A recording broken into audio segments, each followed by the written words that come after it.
કરીએ છીએ। ભરૂચ જિલ્લા પોલીસ વડા જ્યારે આઉટપોસ્ટને એવા મહિલા સશક્તિકરણનું જેને ઉદાહરણ કરી શકાય, નારી શક્તિ કહી શકાય। શિયાળાની કડકડતી ઠંડી હોય, અત્યારે કાશ્મીરમાં ઠંડી પડી। વિનયભાઈ, ચલો તમે કામ કરો, તમે અહીંયા સાથીઓ કરતો, તમે લોકો ત્રણે ત્રણ ભેગા થઈ। ભરૂચ જિલ્લા પોલીસ વડા આદરણીય મયુરસિંહ ચાવડા આપણી સમક્ષ ઉપસ્થિત થઈ ગયા છે। જંબુસર કોરા ગામના આંગણે હાર્દિક ભાવભીનું સ્વાગત છે। કોરા ગામનું આંગણું સાહેબ પાવન કરી રહ્યા છે। તાળીઓના ગડગડાટથી અધિકારીને થઈ રહ્યો છે। તાળીઓના ગડગડાટથી વધાવતા રહીશું અને મહેમાનોને સન્માનિત કરીશું। આદરણીય અધિકારી અમારા કોરા ગામમાં આપનું સ્વાગત છે। આપ આદરણીય છો, સન્માનીય।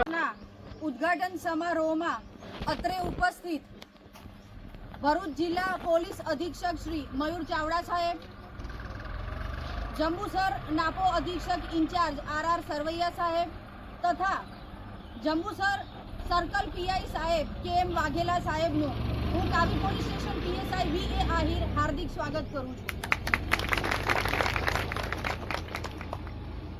સર, ધ્યાનમાં એક વાત દોરવા માંગીશ કે આઉટપોસ્ટ એક મારી નહીં પણ અત્રે ઉપસ્થિત ગામના તમામ લોકોની ઈચ્છા હતી કે બેન આપ આવ્યા છો તો કોરા આઉટપોસ્ટ સર આપ પાછળ જુઓ છો જે જર્જરિત છે। કોરા ગામના લીલા લોકો એટલે કે હરિયાળા લોકો, બરાબર? કોરા ગામ છે પણ લોકો હરિયાળા છે, હસે છે, દીકરીઓ હસે છે, લોકો કોન્ટ્રીબ્યુટ કરે છે, હિન્દુ મુસ્લિમ જોડે બેઠા છે। આના કરતાં સારી વ્યવસ્થા પોલીસ માટે ના હોય।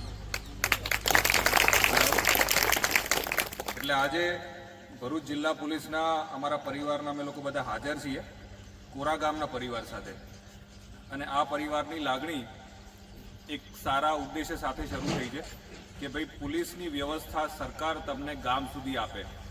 આજે આહિરે વૈશાલીએ કીધું કે આ જૂનું બિલ્ડિંગ હતું, તો જૂનું બિલ્ડિંગ મને જોઈને એવું લાગી રહ્યું છે કે હું ઘણો મોડો છું કે આ નવું બિલ્ડિંગ ઊભું કરવામાં। આવામાં મારા પોલીસના પરિવારવાળા બેસતા હોય તો એ સારી વાત નથી, પણ હું આભારી છું કેપી ગ્રુપનો કે તમે લોકોએ ઇનિશિયેટ કરી અને CSR ગ્રાન્ટમાંથી આ ઇનિશિયેટ કર્યું અને આજે ગામમાં આપણે સગવડ આપી। તમે લોકો ડાયરેક્ટલી ઇનડાયરેક્ટલી એ ગામ સાથે વાયા તમારા બિઝનેસથી કે સરકારી નોકરીથી કે બીજી રીતે જોડાયા છો। તો આ સંજોગોમાં જ્યારે આપણે સરકારનો એવો અભિગમ છે કે ગામ સુધી લોકોને સગવડ પહોંચે, તો પોલીસની સગવડ પણ આજે ગામ સુધી પહોંચી છે। તો હું અપેક્ષા રાખીશ ગામના લોકોને કે બને એટલી ઓછી વાર અહીંયા દાદરા ચડવા પડે ને એવી રીતે રહેજો। અહીંયા આ આઉટપોસ્ટમાં આપણે કેટલા ગામ છે ભાઈ? 15 ગામ। આ 15 ગામમાં આ કહેજો કે પોલીસ સુધી આવવું પડે એવી પરિસ્થિતિ ઉત્પન્ન ન થાય અને સુમેળે ગામના લોકો રહે એવી વ્યવસ્થા ઉત્પન્ન કરજો। અહીંયા આવો, તમે પોલીસની ચાય પીને જાઓ ને સારી વાતો કરીને જાઓ એવી જ અમારી લાગણી છે। અને ગામના રીતે નાના નાના પ્રશ્નો તમે ગામના જ સોલ્વ કરો અને ક્યાંય એવું ઘર્ષણ ન થાય એવી વ્યવસ્થા ઊભી કરીએ। હવે આ વૈશાલી અમારા બહુ જ એક્ટિવ પીએસઆઈ છે અને સ્વાભાવિક છે કે આવા એક્ટિવ પીએસઆઈ આવા રિમોટ એરિયાની અંદર જો આવી વ્યવસ્થા ઊભી કરી શકતા હોય તો વૈશાલી તમારી ને તમારી ટીમને પણ મારા અભિનંદન છે કે તમે લોકોએ ખૂબ સારું કર્યું। મહિલા સશક્તિકરણની વાત કરીએ છીએ, સરપંચ બેન છે અને અમારા પીએસઆઈ પણ બેન છે। એ સંજોગોમાં આમાં બહેનો આગળ આવી અને તમે આગળ પ્રોગ્રેસ કરો। હવે આમાં જુઓ છો તમે, એકે દીકરો દેખાય છે કંઈ? દીકરો દેખાય છે કંઈ? ક્યાંય નથી દેખાતો, બરાબર?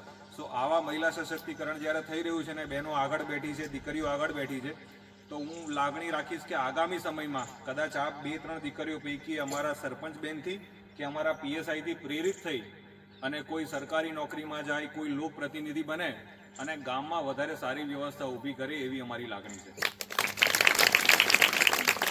આ ગામમાં કેપી ગ્રુપનો હું ખરેખર આભારી છું કે તમે આ વ્યવસ્થા, હું ગામમાં આવ્યો, પહેલી વાર આવ્યો તો મને આટલું ઇન્ટિરિયર ગામ હતું એનો આઈડિયા બી નહોતો। આજે પહેલી વાર હું અહીં આવ્યો છું તો એ સંજોગોમાં અહીંયા આટલી બધી સગવડો તમે પૂરી પાડી છે।